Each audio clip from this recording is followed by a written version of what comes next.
Facing challenges and overcoming setbacks is part of doing business. Whether you have the expertise to survive them or not could mean the difference between success or failure. Welcome to We Are Women, featuring revealing conversations that provide invaluable insights into the success secrets of female masterminds. A must listen for every entrepreneurial woman. Now here's your host, Janine Vosper.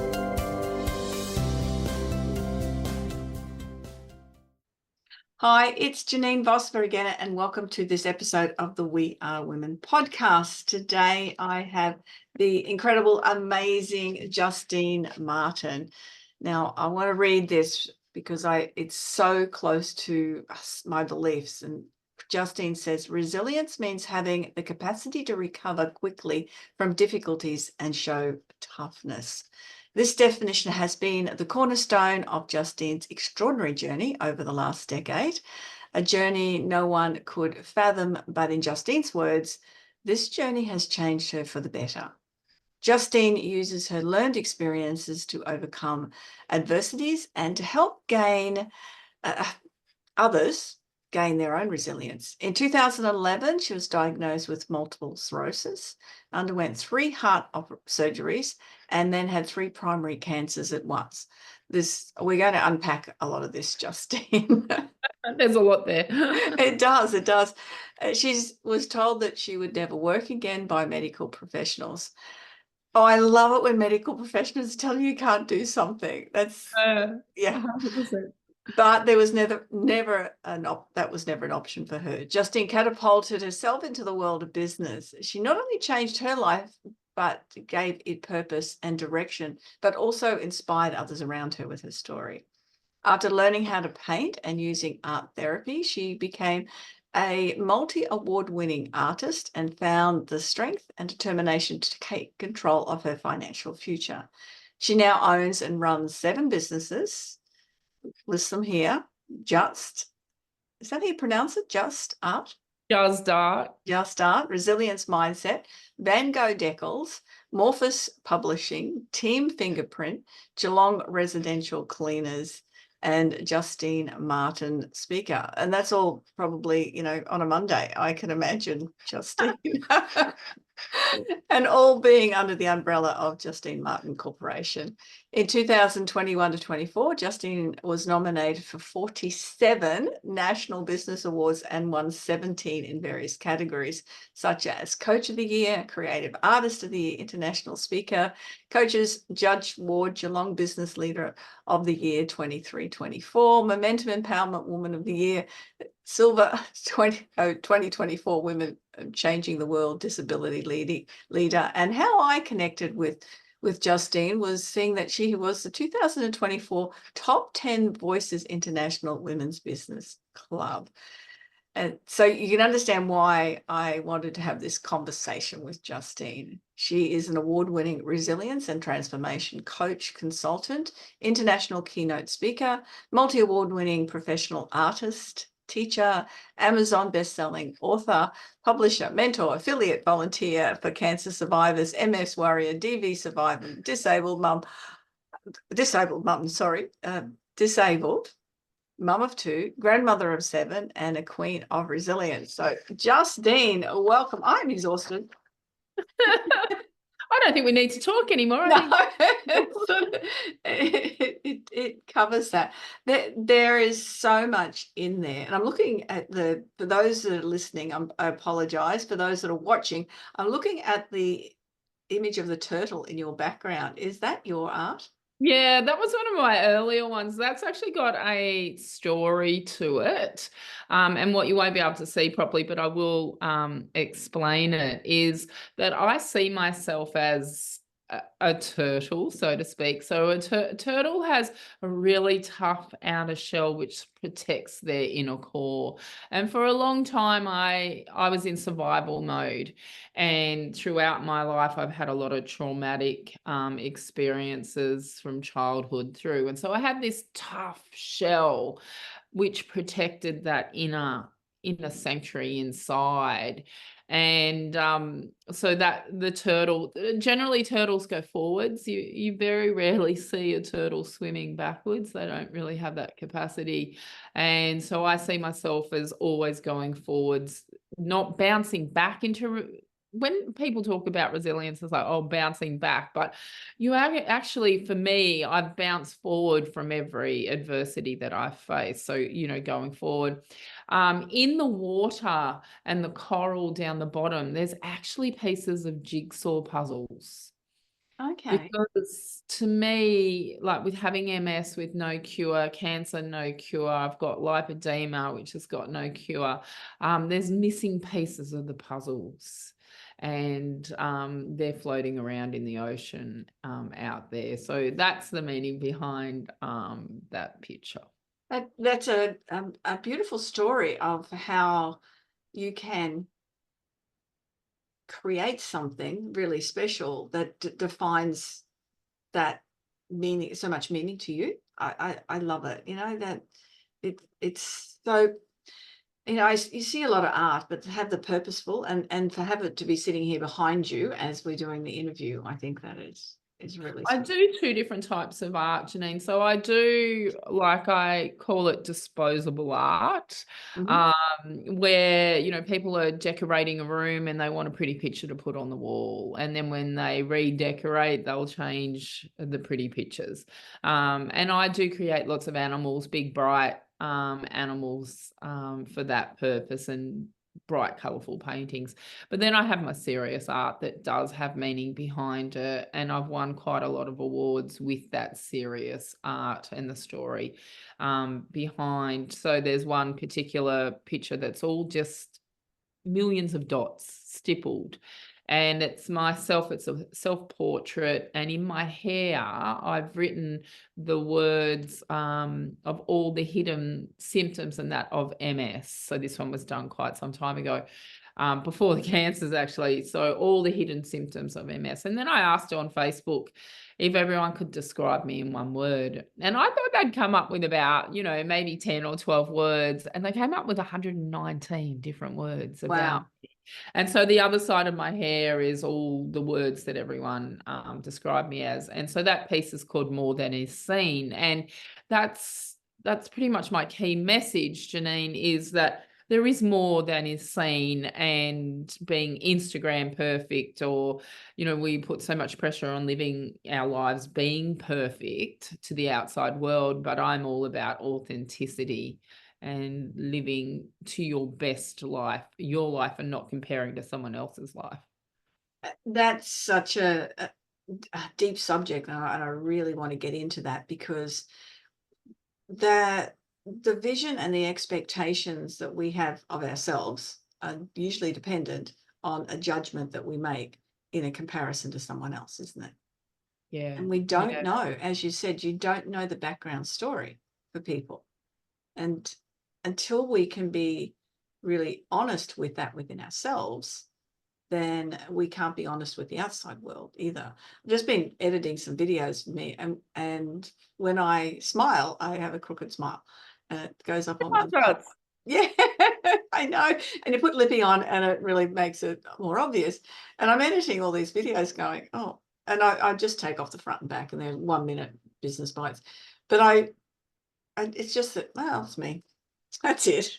Yeah. It's me. Yeah, and I think, the media's played a really bad role in all of this. There's not one magazine cover that you can pick up and have a look at that hasn't been photoshopped, hasn't got a filter over it, hasn't, they've done a bit of airbrushing here and there on it, which gives a false sense out to the broader community of the expectation of what they think that we should look like. I mean, if you follow me on socials, I'll quite often be in my jammies sitting on the studio floor painting up a storm, or, I'll be in a hospital bed, or I'm having treatment, or I'm sitting at the doctor's and I'm live streaming. And some days I look terrible. Yeah. And it's like, well, do I worry about what I'm looking like or how I'm looking like in that video, or is it far more important to get the message out? And it's far more important to be authentic and get that message out. So So when you had diagnosed with MS,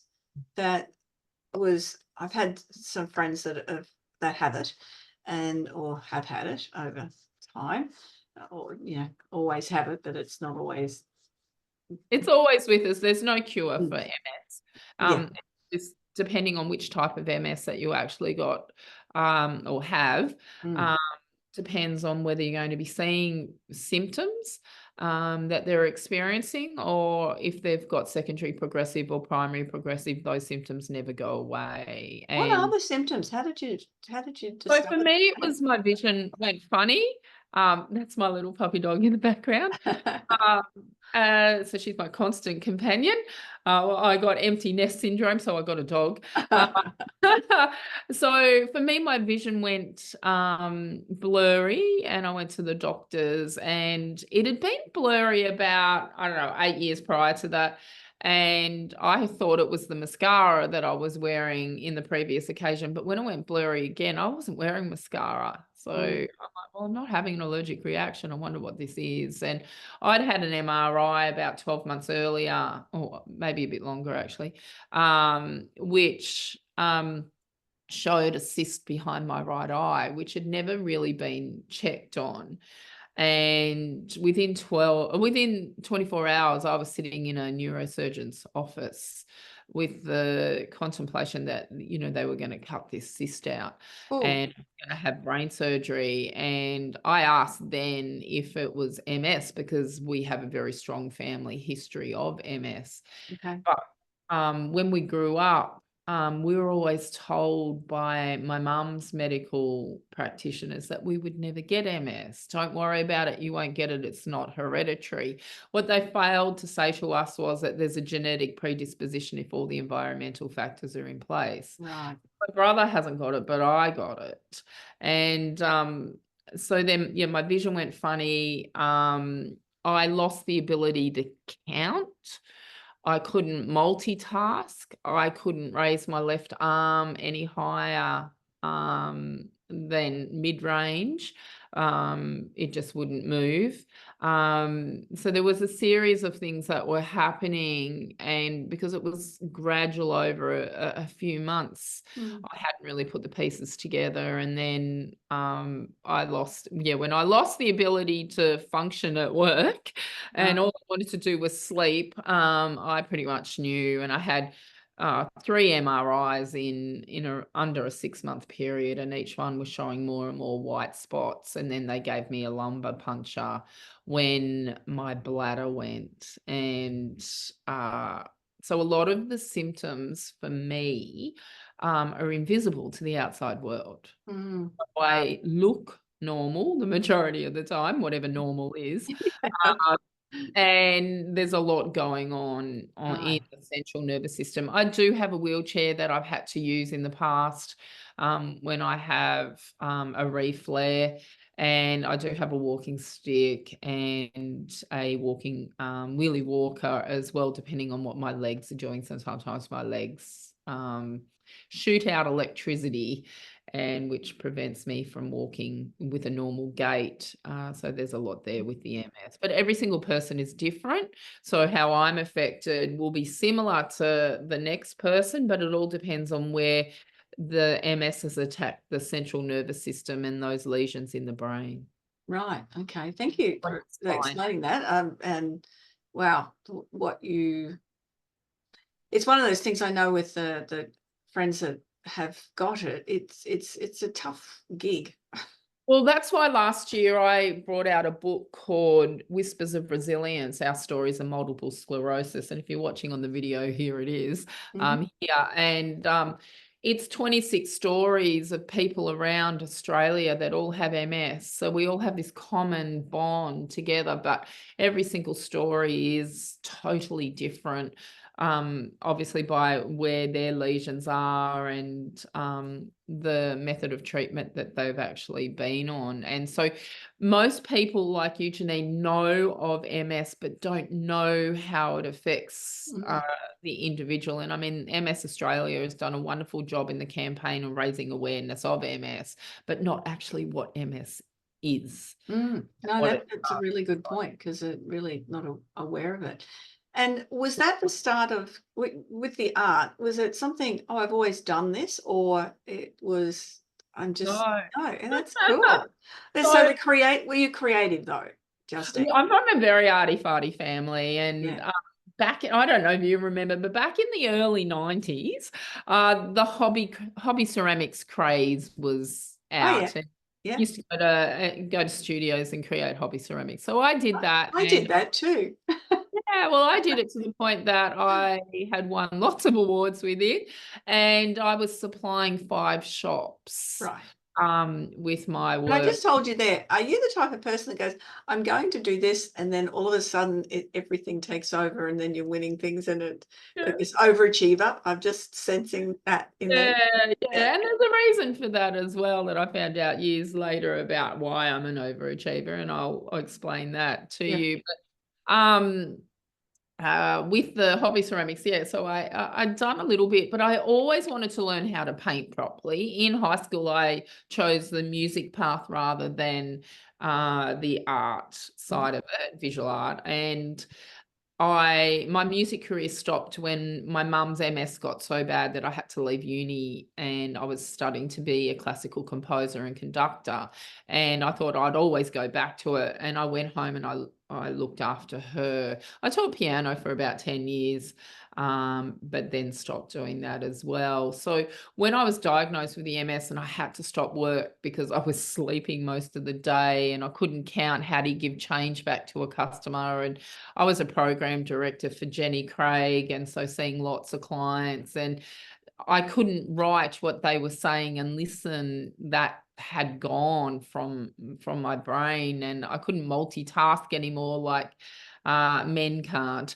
And so I've had a female brain, and now I've got a man brain, so to speak. So I can sympathize with them and Yeah. tell them, I couldn't even tell the time or work it out, and I was sleeping through doctor's appointments and everything. It was, and forgetting to go and pick up my daughter from school and stuff like that. So my neurologist actually said to me 2 things. He said, you can't work anymore, and you're going to have to find a hobby because you're going to have a lot of time on your hands. So for your mental health, you're going to have to find a hobby. So it wasn't a simple case of, oh, well, I want to learn how to paint and walk straight through that art studio door. I had major crippling anxiety, and I'd go to art classes every week, which I paid for, but I sat outside and Oh, cried wow. in the Okay. car and drove home until after about the 3rd month, 4th month, around that period of time, I got really angry at myself and thought, what's the worst thing that could happen by walking through that door? I was so worried that people were going to judge me because now I was disabled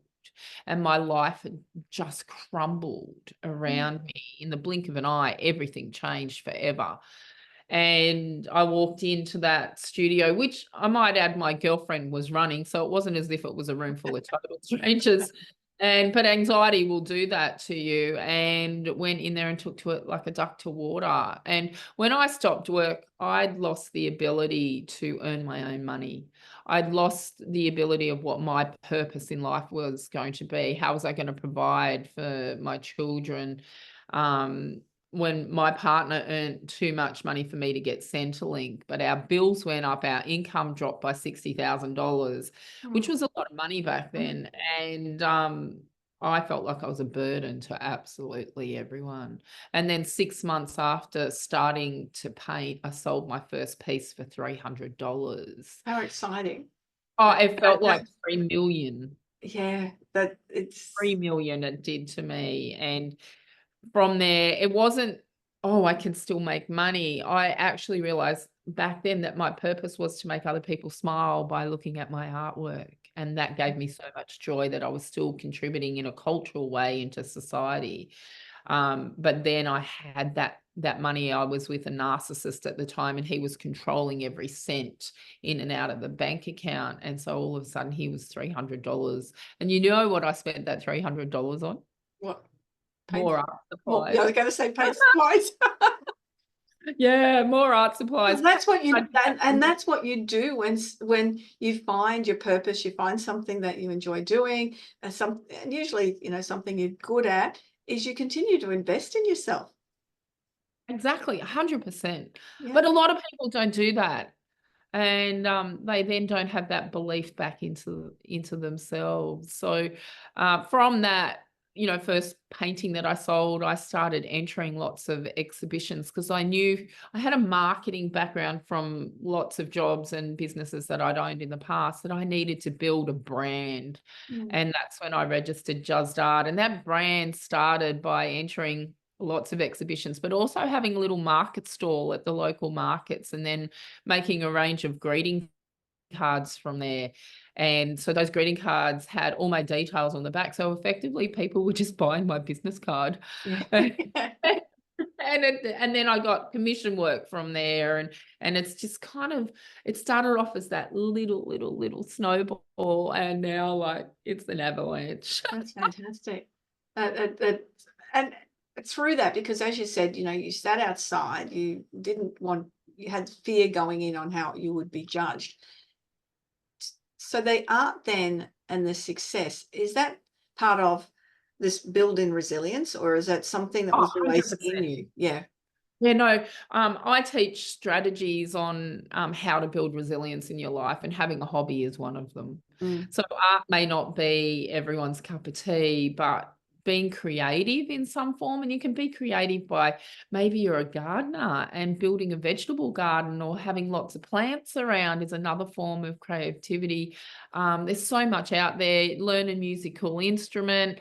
At the moment, I'm back learning the drums, which I haven't done since 1987. And my problem is that I pick a hobby that I then make lots of money out of it. So Well, it's there you go. These drums could go anywhere then. well, that's what someone else said to me. Oh, I can see you touring in an international band. I'm like, no, let's not get carried away. But you asked before, Janine, about me being a high achiever in things. So that actually, I've done a lot of therapy on myself, particularly in the last 12 years. And I grew up in what I thought was a normal childhood, but when I put myself into therapy, I found out that no, that wasn't normal. And my mum, through her own circumstances, was a narcissist. And my brother could do no wrong. And so he was that golden child, and I could never do anything right. And there's a really good book called Will I Ever Be Good Enough? Healing the Daughters of Narcissistic Mothers.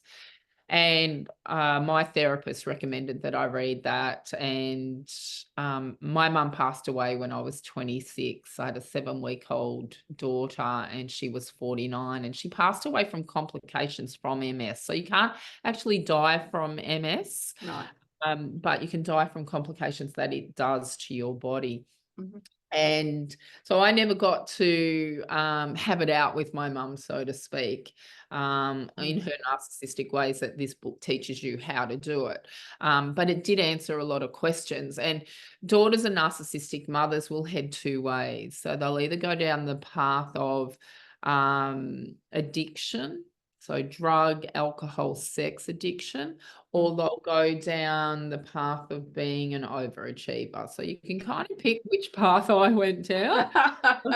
And it's probably the healthier one if you're going to do it, although mentally the strain that puts on you, and you always feel that you're not good enough. Yeah. And look, and depending on people's beliefs, but the listeners will know that then we talk about what dis-ease we can bring into the body when we're not happy with who we are, and we're never good enough, or we're, you know, bringing ourselves down it constantly. So then the body responds physically to that.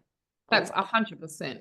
Like, yes, 100%. And you know, on a cellular level, everything. So I still enter lots of awards now. I can see that. Well, it's actually more than that. And when you read out the bio, I'm like, oh no, I've got another 5 nominations that came in yesterday for the Australian Awards, and I've just entered the Australian Australian Women's Business Champion Awards as well. So I'm waiting to find out if I've gotten in those, and the finals for another lot of awards are in July. So we're always entering awards, and why we do that, and I say we because there's a whole team behind me now.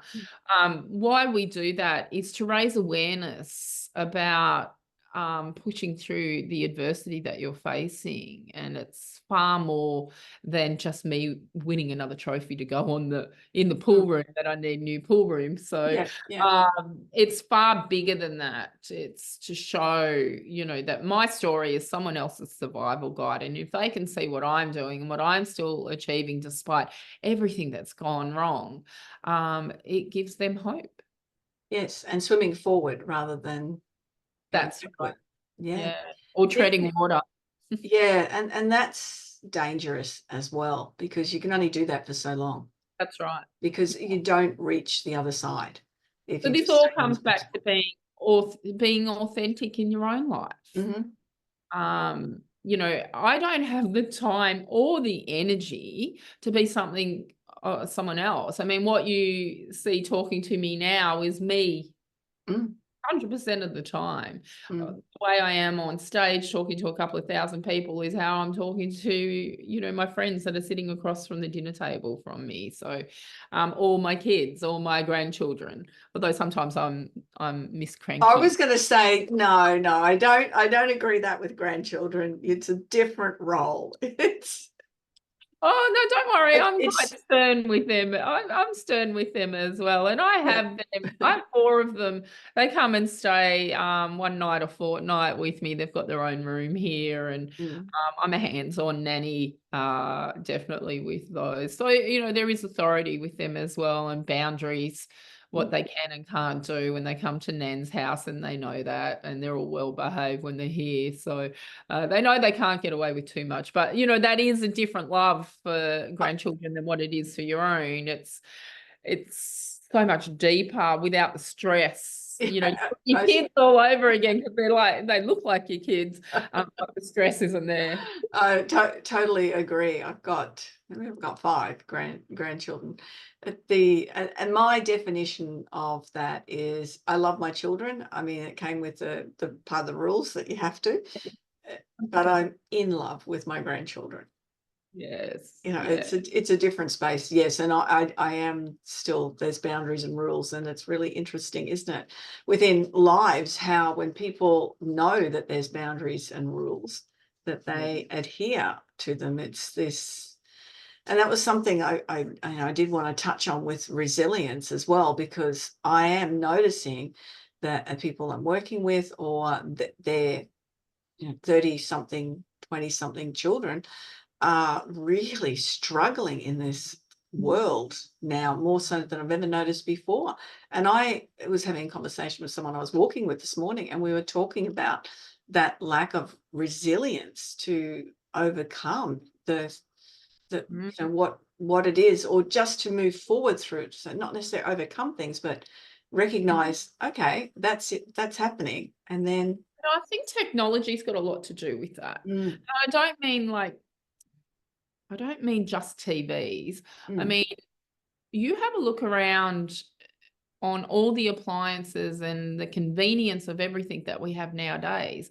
We didn't have that when we were growing up. So we learned about imagination. We learn outside play, getting dirty, using our minds to create games and forts out in the backyard, or play forts inside. We didn't sit with an electronic piece of equipment in front of us. We took risks as well, Justine. Because at school, we were allowed to climb on a monkey bar. The playgrounds were different. We hurt ourselves. We got back up when we hurt ourselves. There was a few broken spoons in our yard as well, in our house also. Yes. And we got on the back of a truck. This is what, and you grew up on a farm, and we were talking about this earlier, that my son. Well, I grew up in town. Actually. And I had a lot of friends that had farms. So, I can remember one particular weekend I went out and helped a girlfriend. We would have been about year 8, and helped her dad tag and mark 500 lambs. And we were covered head to toe in blood. And Yeah. that was just something that you did there. And like, I grew up in a small country town. The only time my mum would get out of bed and drive my brother and I to school was when it was raining, because she knew that if we got to school wet, the school would call her to come and pick us up. We walked to school in the snow. We walked to school in every condition. We walked home in the rain because Mum knew that when we got home, we'd get changed, so she wouldn't come out in the rain and get us. So that builds resilience. But a question for you, Janine, is resilience something that we learn, or is it something that we're born with? For me, I think it's a bit of both. I know I haven't had the challenges I was reading from your bio. I haven't had those challenges. I did grow up with an alcoholic father, but not an abusive man. It was a bit of a different space. But from that experience, my sister has a different experience of that than what I did.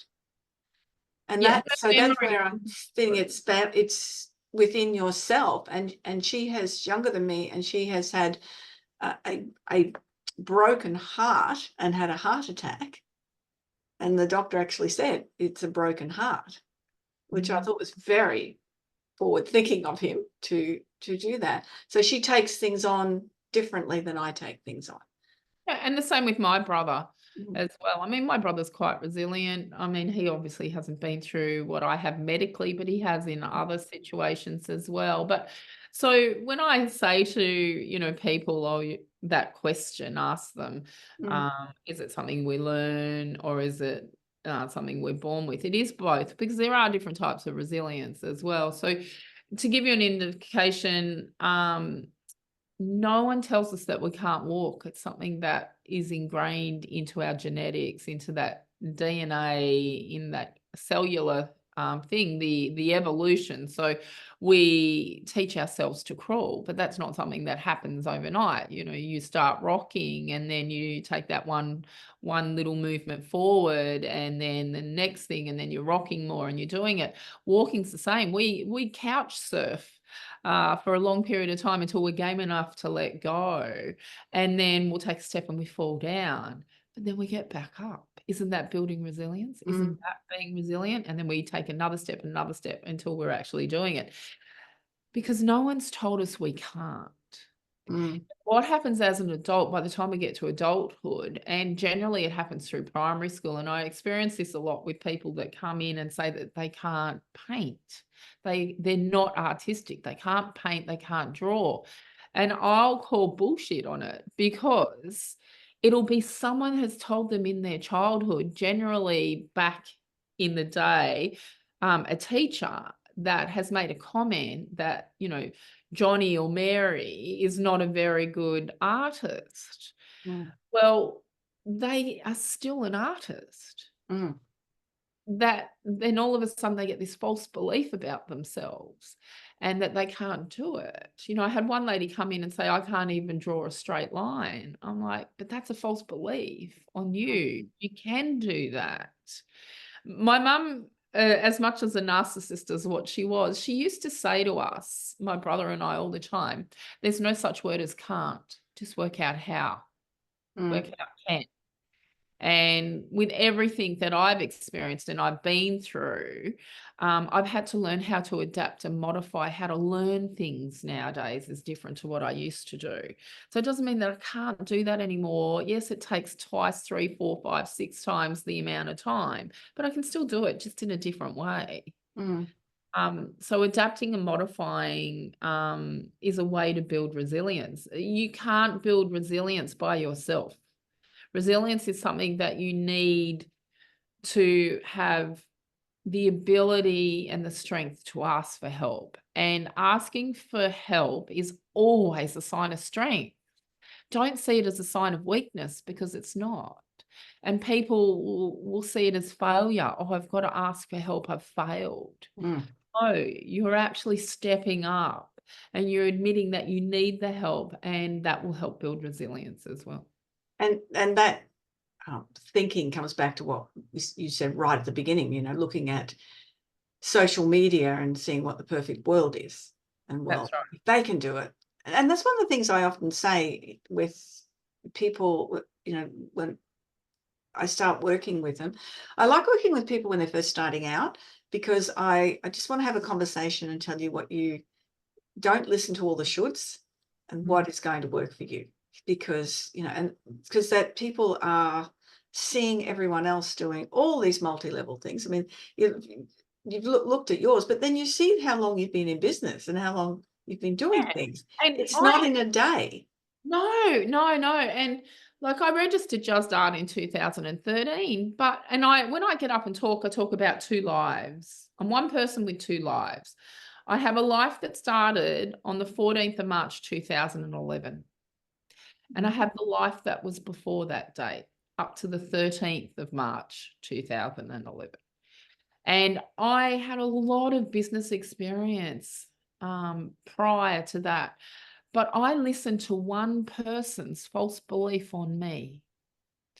When he said that I couldn't work anymore, what he should have said to me was, you can't work in your chosen profession anymore. And worded it differently to me. But when he said that I couldn't work anymore, I took that as a blanket. I'm never going to be able to work again. What am I going to do for the rest of my life? And I went down that rabbit hole. Right. And it was dark and it was bleak and I had suicidal thoughts. And it took a good couple of years to get out of that and to start that journey of crawling myself out of that hole and asking for help and putting myself in therapy and getting my head right in order to then start moving forward. And every adversity that I have faced, something good has come out of it. The MS brought the art business into play. Having 3 primary cancers, 2 blood conditions, and the MS all at the same time brought resilience mindset, because everyone wanted to know what my story was. Why was I so positive? What were my secrets? And I didn't know. I had no idea, Janine. I had to go and work with someone to find out what made me tick. Interesting. How did I have this resilience? I didn't even know about the word resilience until 2019. I had no idea what it was. Well, that's really interesting, isn't it? How was that awareness then of going, oh, that's what it is? I actually worked again. I seek out mentors and business coaches because every successful business person has a coach or a mentor. Yeah. And you've got to make sure that you don't outgrow them and stay with them. If you're outgrowing them, you've got to find the next level up and continue finding the next level up on someone to bring you up to their level. And so I was working with this woman and she goes, "You're the queen of resilience." And I'm like, what? What is this? And then COVID hit. And then all of a sudden we branded the queen of resilience. And then all of a sudden there was resilience everywhere, absolutely everywhere. And it was the buzzword, and it still is the buzzword. So we're looking at rebranding. Well, we are rebranding from the queen of resilience. I mean, I'll still have that tagline, but we're bringing out another program. And so stay tuned. That's launching at the end of the year. And that's really, really exciting for that as well. But yeah, I had no idea what resilience actually meant. And because it had become it's my normal, my norm. So I didn't realize there was actually a tag or a name for it. Oh, that's it. And then, so the cancers come along at the same time as the MS. Yeah. So what happened was, thank you very much. I'm just looking up to the ceiling, thanking the universe, you know. Yeah, so 2011 I got diagnosed with the MS, 2013, 14, and they put me on disease-modifying therapy drugs to slow down the progression of the MS, which changes your whole immune system. Right, yeah. Okay? A little bit like the vaccines have done, okay, to people. So then 2013, 14 and 15, I underwent heart surgeries. My resting heart rate was 217 beats a minute. And then I was missing heart beats on the 3rd surgery. So one in every 5 heartbeats wasn't there, which is a problem. So the 6th beat was really, really strong, and that can cause clots through the body and that as well. Then I had that fixed and I was feeling pretty good. And then I started going purple with a condition called lividio reticularis. And that happened in Tasmania when I was competing in Olympic weightlifting in the Australian Masters National Championships with able-bodied people as a disabled person, as you do, because that was a hobby. Miss Overachiever. I just not going to go do it, but I'm going to compete in the World Masters Games or the Australian Oh, the Masters. Australian Masters and the Pacific. It was the Masters Pacific Rim and Oceania Championships as well. So, as you do. So I was down there and I was going purple. It was actually the color of my jumper, if you're watching. That's what color my hands were going. And then it started happening with my nose, my ears, my chin, my feet. And I went to a doctor and said to her about it. And she said, don't worry about it. Come back in 4 months if it's still happening. And something didn't sit right with me. I'm like, why all of a sudden has this changed? Hadn't been to Willy Wonka's factory. So no, I wasn't. I wasn't the blueberry from. Yeah. My son actually, made a bit of a joke that mum was from The Walking Dead. I was turning into a zombie. And it was happening at about 12 degrees. So when the weather was down about 12 degrees, and then it started happening at 19 degrees. And my neurologist, or one of the doctors actually said to me, make sure you stay warm because it'll cause necrosis and you'll have bits drop off. And I'm like, what? Don't worry about it for 4 months. It's okay. I live in Victoria. It's cold. How do you keep your nose warm? So anyway, that then put me on a trajectory of trying to find out why I had lividio. And there's 3 basic things that can cause it, which is lupus, rheumatoid arthritis, and lymphoma. And so I went to a rheumatologist and he ruled out lupus and rheumatoid arthritis and said, look, you better go and to a dermatologist just to confirm and have a biopsy done that it is lividio. And I was booked into them the following week anyway. So I had all these medical specialist appointments booked in. And thanks to my neurologist and a new GP that wasn't happy with me turning purple, and because you just don't turn purple for no reason. I just can't believe a doctor said, just see me in 4 months, it'll be fine. Yeah. So I went off to the dermatologist the week later, expecting to have a biopsy done on the lividio, and she took one look at my feet and went, oh, it's definitely lividio, don't need to do a biopsy. And I'm like, oh, and I'm going to swear again. I'm like, shit, I've got lymphoma. I was just sitting there starting to spin out going, oh my God, I've got lymphoma. And then I remember her saying to me, when was the last time you had a skin check done? I said, oh, well, my former GP did one a few years ago. She goes, oh, we're here now. You haven't got your gear on. Let's do a mole map and let's do a skin check. And I'm like, all right. And I'm lying there. She's looking at him, spinning out, I've got lymphoma. And she goes, look, I'm not happy with the mole on your leg. She did lots of photos of it. And she goes, we'll just do a little biopsy. And then she goes, sit up. And I sat up. And the next thing, she's got this dry ice, the liquid nitrogen, and she wanted to burn one off my cheek here and one off on my forehead. I'm like, what? You're going to do that now? She goes, yeah, no time like the present. So I'm getting, dry iced, and she cut this little bit off my leg, which is a mole that was about 3 millimeters in size. So it was not big at all. And she said, look, don't worry about it. It'll take about 10 days for the results. And I wasn't worried about it. I was more worried that I had lymphoma. Yeah. And I got out to the car and did a live stream saying, I've just had a mole removed and, go and have your skin checks done, blah, blah, blah. Anyway, the next day I got a phone call from her nurse. And the poor nurse, I was walking through a shopping centre at the time, and she goes, oh, I'm just ringing to tell you that you've got melanoma. And I'm not going to say the swear word that I actually said then. And I'm like, no, I don't. I've got lymphoma. I don't have melanoma. You've got it wrong. And she's like, oh, no, I'm sorry to tell you that, you do have melanoma and you're going to have to come back in and have more of your leg cut out to contain it. And I'm like, are you serious? Yeah. And anyway, I got straight into my GP that afternoon, and I'm like, Mark, is this why I'm going purple? Because I thought, oh, now finally got an answer. And he's like, no, Justine, this is a separate issue. This is probably more to do with your MS and your weakened immune system. And I'm like, are you serious? So then I went to the hematologist. I went back and had a big chunk of my leg cut out, then went to the hematologist, and she read through absolutely everything that has gone wrong. And there's 2 full A4 pages of stuff that I have been through. And so you only getting just a drop. Yeah, yeah. And I said, oh, it hasn't got on there that I've got melanoma. And she said, when did you have that? I said, oh, last week.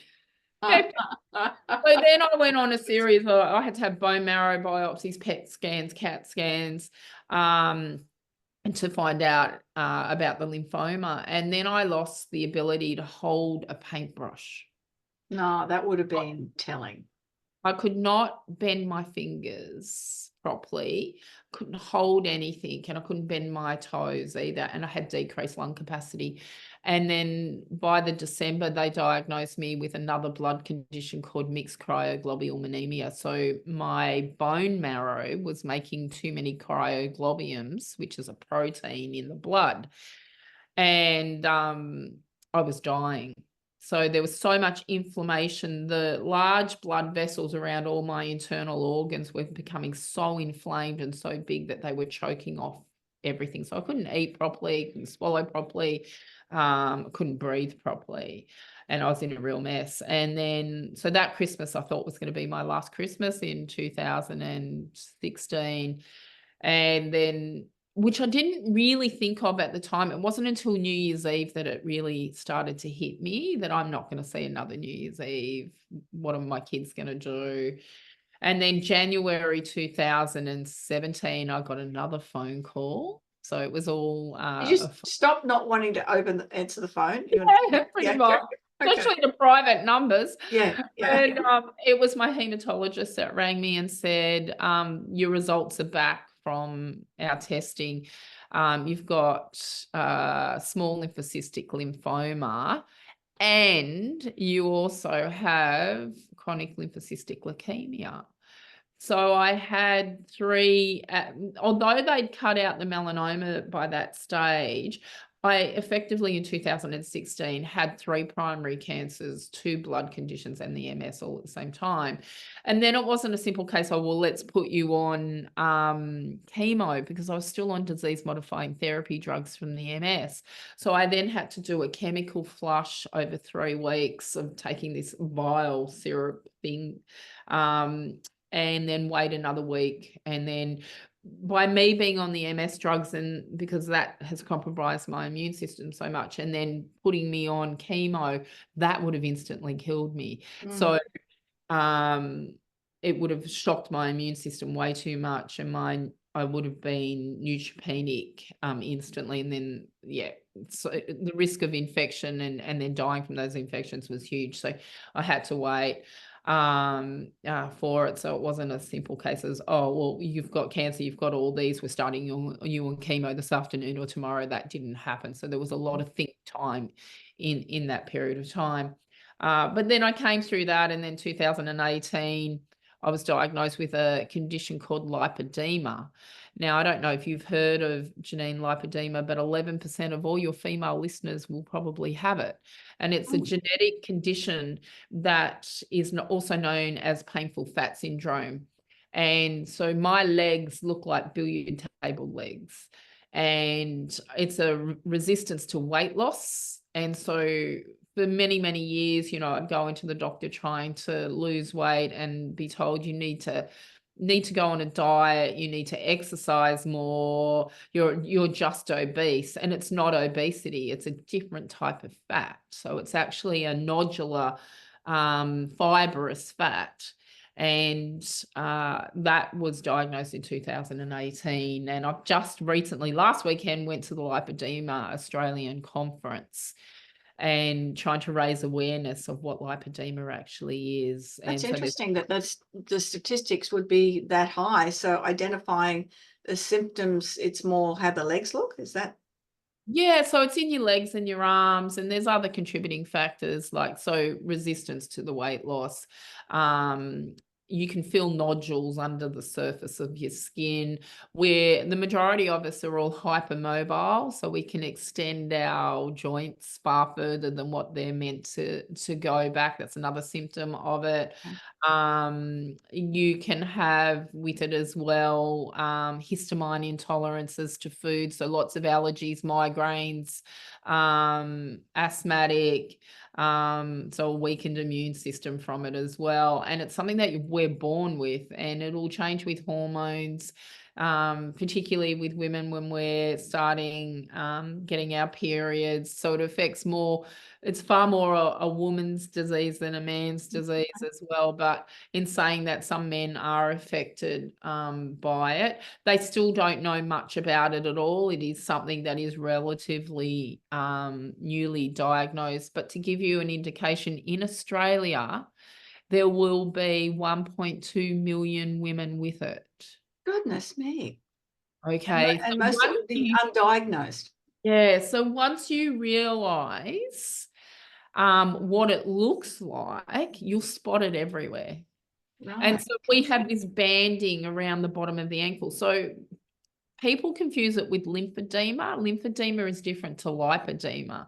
Lymphedema, you swell with fluid, and you can Yeah. have one limb that just swells, or you can have both limbs. Yeah. Lipedema generally affects the legs first, and then I've got it in my arms, my belly, in between my shoulder blades. My skin is velvet-like, so I get told, oh, you know, you've got nice, soft, velvety Oh, definitely don't get ever told that. So, and so yeah. we can be anorexic and still have fat legs. We can lose all the fat from our torso, Yeah. which I have done, and I've had ribs extruding out and my hips, and when I've gone to sit down, my tailbone hurts because there's no padding left there, yet Yeah. I still have a fat bum, or I still have a large bum, and I have these large legs. Interesting. And the arms as well. So this part of the arm, so that there, I don't know if you can see, and for those that are watching, I'm pinching around about 2 inches of this fibrous fat in my arm. And so like I said, I've weight lifted for the majority of my adult life, and competed in, you know, tug of war, and I was in the gym 7 days a week. I lived with PT for a long period of time. We had our own commercial equipment in a gym, and training twice a day, and I never got a bodybuilding body. It just never happened. And now I know the reason why, and it was never going to happen. So what is it called? Because I'm thinking It's called lipedema. So it's LIPOEDEMA. Okay. And Yeah, I can recognize those symptoms on some friends. You know, they'll talk about when they're waving goodbye to someone, then their arms keep waving long. Yeah, and the more that we get in the arms, the more the skin starts to really hang and tear. And the fibers tear. I've never been able to run. It's painful for me to run. Even in high school, I couldn't run because the fibers in the fat were tearing the whole time. Interesting. Yeah. Well, I'm sitting here thankful of my thin legs and thin arms and yeah. And Oh my so gosh. that's another thing, you know, I've had to get my head around. Wow. Yeah. And about being authentic in the body that you're in. So I did lose weight. I was 46 kilos heavier, and it took me 445 weeks to lose 46 kilos. Wow. So that's been resilient. Yeah, that is absolutely. But I also changed my whole lifestyle in doing that. You motivate me, Justine. You know, there's I look, I'm motivated anyway, but there's certain things where you just go, oh, stuff it, you know. But you motivate me, and I'm sure that you motivate others and inspire others, and I can see. I leave you on one of my quotes. Yes. All right. Time is the most precious commodity on the planet. You can't buy it, sell it, reuse it, borrow it, or steal it. So be careful on what you spend it on and who you spend it on. Yeah. And that's my core message all the time. And that's with me. So people are like, how do you get so much done? I have a really good planner. I watch who I spend my time with, and I watch what I spend my time on. And that is absolutely so vital. And I was creating a video that was not specifically on time, but it's just that purpose. You know, how do you, if it's not aligned with your values, then you really. Yeah. And so you remember how I said back earlier in the interview about I'd lost my purpose in life. I thought my purpose in life was to contribute to society by paying taxes. All right. That's, you know, as a working mum, that's what I was doing. I was contributing back. That was my purpose. And then it was to make other people smile when they saw my artwork. My purpose now is through my story, sharing my stories to give other people hope that they can improve their lives. They can live a better life. They can get through the adversity that they're facing now, and that it won't happen overnight. It does take time. It takes time to build resilience, but you can build the strategies in place that for the next adversity that you're facing, that you can get through it a lot quicker and a lot smoother. Yeah, most definitely. And it is. And that's a great word, hope, giving people hope. It's an amazing purpose. Justine, as we wrap up, we usually have 3 takeaways that people, and I know there's been so much discussion on the whole range of topics, but if you want someone to take away what would be the most important? Don't give up hope. Don't give up hope. Yeah. And to reach out and ask for help. That's not a sign of weakness, it's a sign of strength. And that there are people out there like me as a resilience coach that can help. Yeah. How can people get in touch with you? They can Google Justine Martin Geelong and I come up everywhere. JustineMartin.com.au, resilienceMindset.com.au, MorpheusPublishing.com.au, JustArt.com.au. I'm all over socials. If you're on Facebook, just put in Justine Martin, Queen of Resilience. I'll pop up there as well. I'm on TikTok. I've got 11 social media platforms. You'll find me somewhere. But generally, if you just put in Google Justine Martin Geelong, that's the easiest way to find me. Excellent.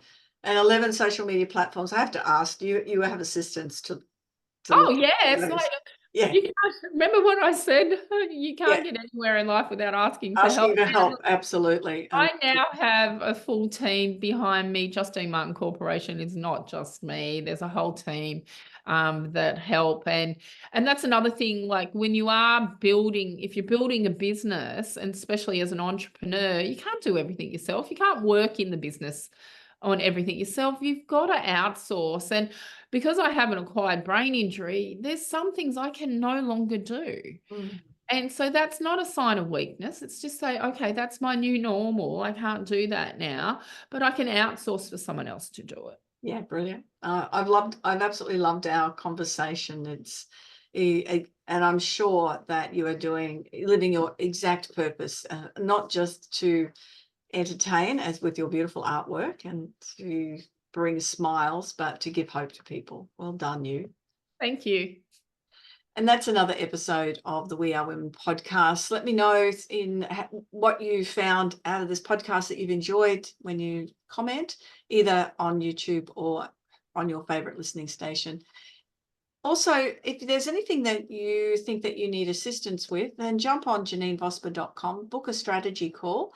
And I guarantee if I can't be the best person that can support you in that, then I can put you on to people like Justine who will be able to help you achieve the results that you want in your life and in your business.